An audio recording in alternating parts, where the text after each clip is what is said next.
ఆంధ్రప్రదేశ్కు సంబంధించినటువంటి పొలిటికల్ ఇష్యూల మీద, ఇన్సిడెంట్స్ మీద ఇంగ్లీషు, హిందీ మీడియా ఫోకస్ పెట్టింది. 2 రోజుల నుంచి కనుక మీరు చూస్తే ఇండియా టుడే కానీ, టైమ్స్ నౌ కానీ, ఈ 2 మంచి ఛానళ్ళే, పేరెన్నెగ్గన ఛానళ్ళే. వీటిలో చంద్రబాబు నాయుడు గారి ప్రభుత్వంలో ఉన్నటువంటి ఒక ఎంపీ కొడుకు యాక్సిడెంట్ చేశాడు. దాని గురించి ఎందుకు చర్యలు తీసుకోలేదు, ఎంపీ కొడుకైతే వదిలేస్తారా అని బ్యాటింగ్ చేస్తున్నారు. ఇక మనం ఎప్పుడూ తరచుగా ఒక వ్యక్తి గురించి చెప్పుకుంటూ ఉంటాం. ఆ వ్యక్తి ఆల్రెడీ జులపాలు ఎదిలిస్తూ తన పాత్రలో తను జీవిస్తూ ఉన్నాడు. అయితే ఇండియా టుడే, టైమ్స్ నౌ ఏంటంటే మరీ అంత అగ్రెసివ్ అనకూడదు, దాన్ని పిచ్చి కుక్కలాగా రెచ్చిపోవు. ఈ 2 ఛానల్లో కూడా ఇప్పుడు మనము 2 డేస్ బ్యాక్ చూస్తే 2 డేస్ బ్యాక్ ఏం గమనించామంటే ఈ ఇష్యూ మీద, డిఎస్సి మీద వైఎస్ఆర్సీపీ చేస్తున్న ఎలిగేషన్ల మీద కూడా డిస్కో పెట్టేసింది. అంటే ఏంటి, రాబోయే రోజుల్లో ఇది ఇంకా అగ్రవేట్ అయ్యే ఛాన్సులే కనపడుతున్నాయి. జెన్జీ అనబడు ఒక ఏజ్ గ్రూప్ ఫ్యాక్టర్ని పొలిటికల్ మూమెంట్గా ఇంకా తయారు చేయలేదు. కానీ ఆ ఏజ్ గ్రూపుని కాక్రోచ్ జనతా పార్టీ అనండి, ఇది మాగి నక్సల్స్ అనండి, ఎవరైనా కానివ్వండి, వీళ్ళు రంగంలో దిగబోతున్నారు అనే ఒక సంకేతం అయితే మనకు కనపడుతుంది. క్లియర్ కట్గా ఒక ఇన్సిడెంటల్ ఎవిడెన్స్లు ముందు ఇలా చర్చలు జరిగిన తర్వాత, ఆ తర్వాత ఇక్కడ యాజిటేషన్స్ గనక జరిగితే ఎలా ఉంటుంది? అప్పుడు వాళ్ళు కనుక నిజంగానే వస్తే, అంటే వాళ్ళే రానక్కర్లేదు, వాళ్ళ ప్రతినిధులను పంపించినా కూడా సరే.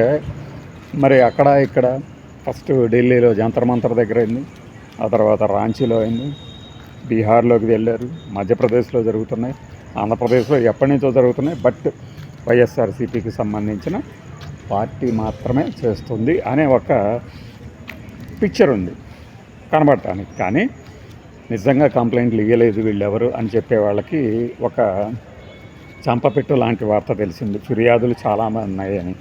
మరి ఫిర్యాదులు చాలా ఉన్నప్పుడు యాజిటేషన్ చేస్తేనే జరుగుతుందా లేదా అనేది పక్కన పెడితే, ఇప్పుడు వరుసగా ఉన్నటువంటి ఎక్కువ మంది వీక్షకులు చూసే, అంటే ఎక్కువ మంది ఆడియన్స్ రీచ్ ఉన్న ఛానల్స్లో కూడా ఇది ఒక ఎలిగేషను మనం డిబేటబుల్ పాయింట్గా తీసుకుంటున్నారు. అంటే రాబోయే రోజుల్లో దీని మీద అది ఇప్పుడే వదిలేలాగేం కనపడట్లేదు.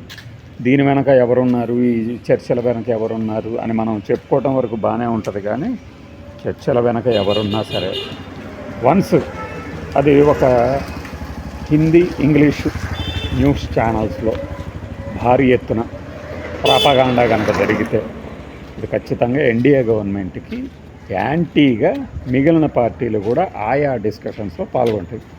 ఎందుకు రద్దు చేయరు? ఇప్పుడు సంవత్సరం తర్వాత ఇప్పుడు వచ్చి యాజిటేషన్స్ చేయటం ఏంటి, అప్పుడు దాకా ఏం చేస్తున్నారు అనే వాళ్ళకి ఏం చెప్తారంటే, ఇర్రెగ్యులారిటీస్ గమనించిన తర్వాత, అది 1 year కావచ్చు, ఎప్పుడైనా కావచ్చు, ఎవరైనా కావచ్చు, దాని మీద యాక్షన్ తీసుకోండి అని అడుగుతారు. ఆంధ్రప్రదేశ్, తెలంగాణలో ఉన్నాం కాబట్టి మనకు తెలుసు, కానీ ఇష్యూ ఏంటనేది మిగిలిన స్టేట్స్ వాళ్ళకి తెలియదు కదా. మరి మహారాష్ట్రలో ఎలా జరిగింది, బీహార్లో ఎలా జరిగింది, మధ్యప్రదేశ్లో ఎలా జరగబోతోంది, జార్ఖండ్లో ఎలా జరిగింది, అలాంటప్పుడు ఇక్కడ మాత్రం ఎందుకు జరగకూడదు అనే ఒక మాటల ధోరణే కనపడుతుంది వాళ్ళలో, ఆ డిస్కషన్లో కూర్చునే వాళ్ళలో. కాబట్టి ఏంటంటే ఇది నేషనల్ లెవెల్ ఇష్యూకి తీసుకెళ్లడంలో వైఎస్ఆర్సీపీ సక్సెస్ అయింది. వీళ్ళు డిఫెన్స్లో పడ్డారా, ఎఫెన్సివ్గా ఉన్నారా, అగ్రెసివ్గా వెళ్తారా అనేది పక్కన పెట్టండి. ఇష్యూని స్టేట్ లెవెల్ నుంచి నేషనల్ లెవెల్కి తీసుకెళ్లడంలో సక్సెస్ అయింది. దీని మీద చర్యలు తీసుకోవడానికి అక్కడ ఉన్నది ఎవరు? అధినేత తాలూకు కుమారుడు. అతన్ని రాజీనామా చేపించడం అనేది దాదాపు జరగదు. బట్ కానీ ఇక్కడ మనం మాట్లాడుకుంటున్న సమయంలోనే ఫ్లాష్ థాట్ ఒకటి, అసలు ఈ డిమాండ్ వెనక ఉన్నదేంటి, ఈ డిమాండ్ మీద ఎందుకు పవన్ కళ్యాణ్ కానీ మిగిలిన వాళ్ళు కానీ ఎవరు ఎందుకు మాట్లాడటం లేదు? టీడీపీకి మద్దతుగా మిగిలిన వాళ్ళు మాత్రము ఒకళ్ళిద్దరు అంటే ఏదో నామకే వస్తే మేము కూడా స్పందిస్తున్నాము అనే కానీ మిగిలిన వాళ్ళు ఎందుకు స్పందించరు అంటే ఇక్కడే సోషల్ మీడియాలో ఇది కేవలం ప్రచారమే, నిజము దాదాపు 99% ఉండదు. అది ఏంటి అంటే తొందరలోనే లోకేష్ గారిని ముఖ్యమంత్రిగా ప్రకటించబోతున్నారు. అందువల్లనే మన ఘనత వహించినటువంటి డిప్యూటీ సీఎం గారు అలకపోనారు అని ఒక ప్రచారం జరుగుతుంది. ప్రచారమే, నేనైతే నమ్మను.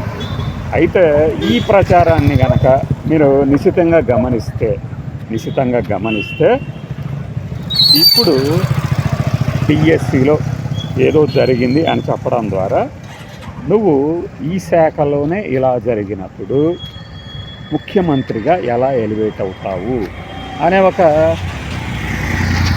ఏమంటారు దీన్ని, ముందే ఆదిలోనే హంసపాదు ముందర కాళ్ళకు బంధం వేసినట్టు కూడా అవుద్ది. అంటే ఇది మొదటి ప్రచారం, ఏది ఆయన అలగాడు అనే ప్రచారమే నమ్మను. బట్ నమ్మేవాళ్ళు నమ్ముతారు కాబట్టి వాళ్ళ కోసం చెప్తుంది. అలాంటి ప్రచారకుల కోసం ఇప్పుడు ఈ ఇష్యూని చక్కగా వాడతారు. ఇప్పుడు నువ్వు ఈ శాఖలోనే ఇలా ఉన్నప్పుడు, ఆలోపనలు ఉన్నప్పుడు అతనిని ఎలా ఎలివేట్ చేస్తారు అని. అంటే ఈ రెండు హైపోథెటికలే. అసలు మొదటి ప్రచారమే నేను నమ్మను, ఏదో పవన్ కళ్యాణ్ అలిగిపోయాడు అనేది. ఇక దానికోసమే వీళ్ళు మాట్లాడట్లేదు అనేది just for the sake of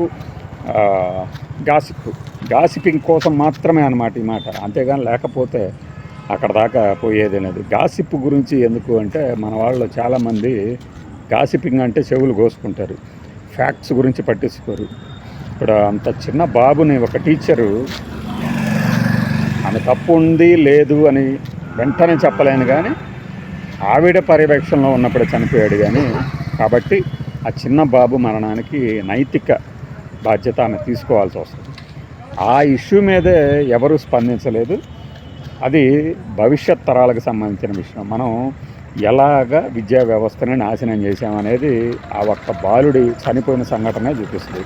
దాని మీద పెట్టని డిస్కషన్లు అంటే ఎవరో దోషెవరు అని చెప్పడం కాదు, వ్యవస్థ ఎలా ఇదైపోయింది అని చెప్పడం.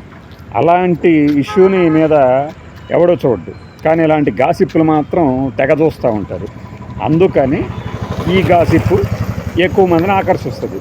కరెక్ట్, మీరు క్యాచ్ చేశారు పాయింట్, అది ఇది. బట్ నేనేం చెప్పదలుచుకుంటున్నాను అంటే జగన్మోహన్ రెడ్డి ఈ విషయంలో సక్సెస్ అయ్యాడు. రేపు ఖచ్చితంగా గనక జంజీ అంటే ఆ కాక్రోచ్ జనతా పార్టీ నుంచి సౌరవ్ దాసో, అభిజిత్ దీప్కేనో, లేకపోతే వాళ్ళ టీం సభ్యులో ఎవరో మేము ఆంధ్రాకు వస్తాము పలానా రోజున చలో మార్చ్ అన్నాము, చలో అసెంబ్లీ అన్నారనుకోండి, ఎలా ఉంటుందో ఒకసారి ఊహించుకోండి. అంటే పరిణామాలు జరగడానికి అవకాశం ఉంది. ఇది ఎంత ఉన్నది అంటే 80% ఉంది. మనమే ఇంకా జానాబెత్తలు పెట్టి కొలిచి చెప్పట్లేదు, కానీ 80% అవకాశం ఉంది. 20% అంటే దీన్ని ఇలాంటి ఇష్యూల్ని చక్కగా ట్యాకిల్ చేసి చప్పబడిపోయేలాగా చేయడంలో సిద్ధహస్తులు ఉన్నారు కదా. జనాలకి న్యాయం చేయటం కానీ ఇచ్చిన హామీలు నెరవేర్చడంలో మాత్రం ఈ చాకచక్యం ఉండదు, కానీ ఇష్యూల్ని ఏది రాజకీయంగా ఇష్యూల్ని పడుకోబెట్టడంలో సిద్ధహస్తులు ఉన్నారు కాబట్టి ఆ 20% ఇవ్వడం లేదు. మనం ఈలోపు పాపం ఇద్దరు నల్లమోతు చక్రవర్తి, ఈ ఏబి వెంకటేశ్వరరావు, వీళ్ళేదో పాపం నాకు మొదటిసారిగా అనిపిస్తుంది జోగి రాసుకుంటే ఏమవుతుందని.